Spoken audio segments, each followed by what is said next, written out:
Hey guys, today I'm going to do a quick video on how to make a fire with charcloth and how to make charcloth with the fire. So in my bag here I have normal Altoid style tin and my Hudson's Bay tobacco tin. They used to use these to hold their pipe tobacco, and then the tobacco would be in there. And then there's a magnifying glass on the lid. That's how they used to light their pipes. So it works great for fires out in the woods. Also, which I'm going to be using today, is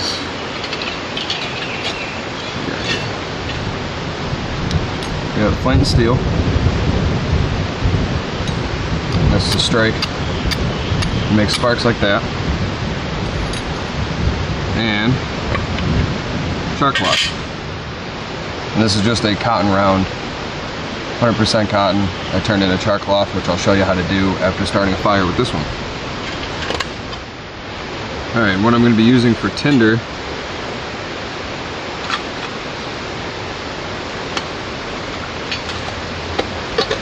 is jute twine. And all you got to do is take off all the strands individually. Sorry, I got nowhere to put this down, it just rained a little. So you take them off like that, and then you just start pulling them apart. You get all these little fibers. It gets really fluffy, and that's the stuff you want. So I'm gonna get a whole bunch of this ready and be back in a minute. Alright, so once you get a whole bunch of this stuff, even more than this is good. I didn't really bring too much, but fluff it up real good and make a bird's nest. And then the divot in the middle is where you're going to put your charcloth once you get your ember going on there. So let's do that now. I'm actually going to add a little bit of cedar bark into my bird's nest.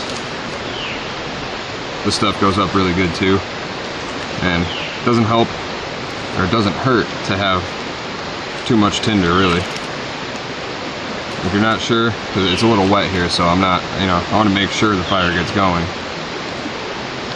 Because once you get it going, you can always keep it going.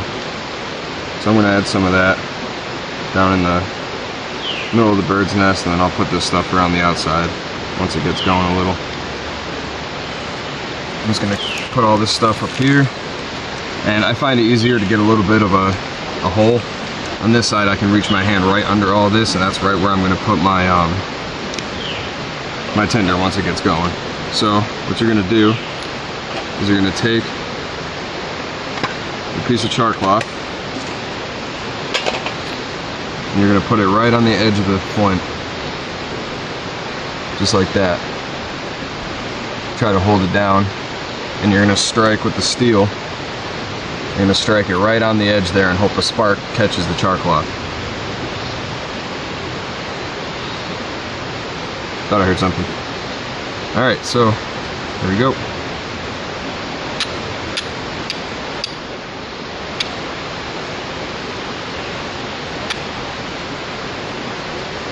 Just like that. And then you're going to take that, drop it right down inside of your bird's nest, right in there. Cup it a little bit and blow the heat through the bird's nest.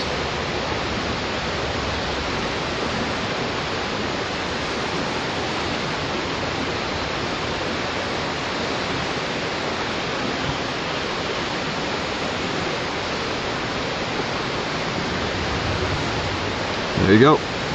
Stick that underneath. Make sure you poke it in all the way. And boom, fire. Fur traders used to use flint and steel all the time, so I think it's pretty cool.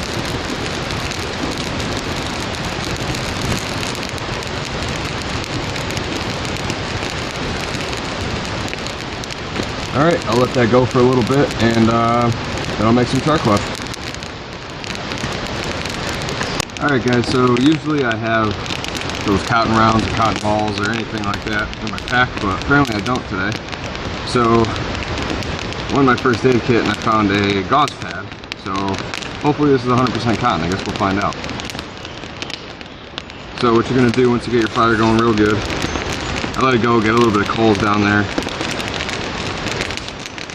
You're gonna take your cotton, or hopefully cotton, and you're gonna put it inside of any kind of metal container. It could be a aluminum can from your food, an Altoids tin, pretty much anything. And you're gonna close it up, and you want a little bit of an air gap, but not too much, because what's gonna happen is it's gonna superheat it, but there's gonna be no oxygen in here.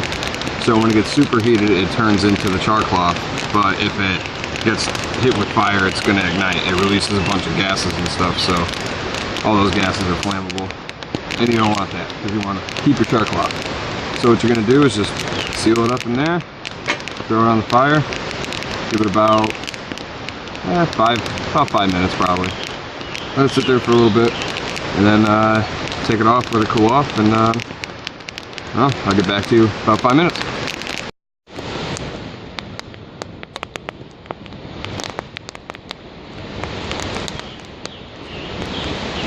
Alright, so it's been about 3 minutes, but I think it should be done.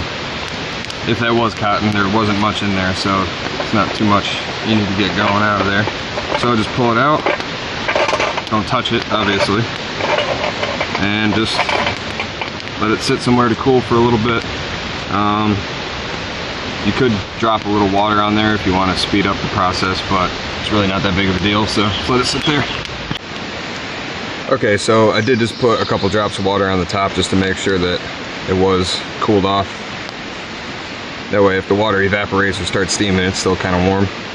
So hopefully, I haven't opened it yet, so let's see.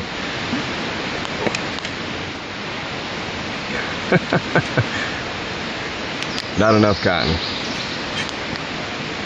Turned to nothing. Alright, well.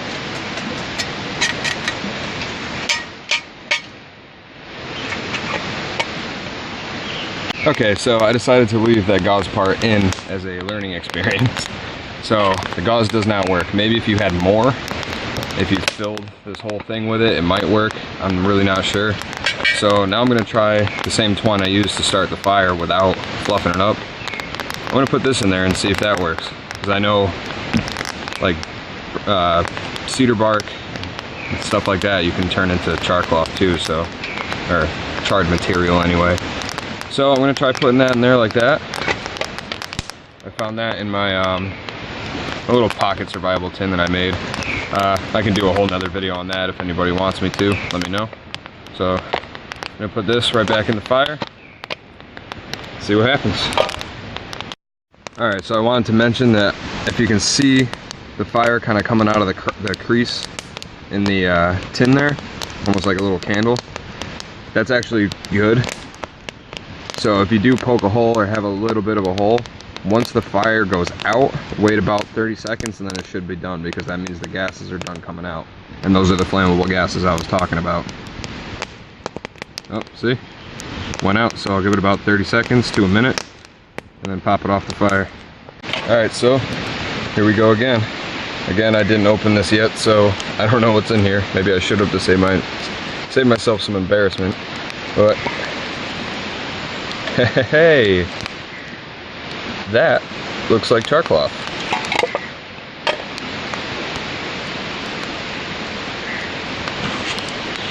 So you should be able to use this just like you did in the beginning. And I'll actually test it right now to see if it works. Alright, so here goes nothing. You shouldn't need to use all of this. I'm just using all of it because I feel like it, I guess. So, let's see what happens.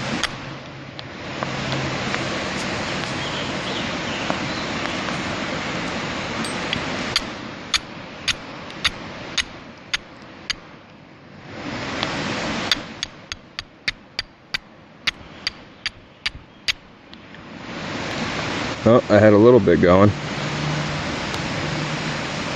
There's almost too much here to hold.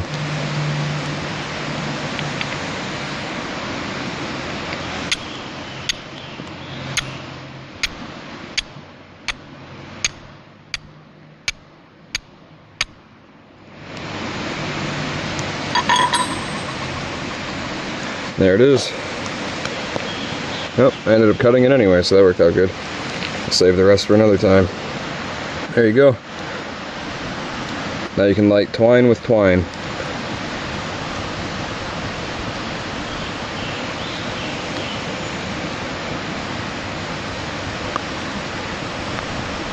That stuff's getting hot too, that's good. Really good.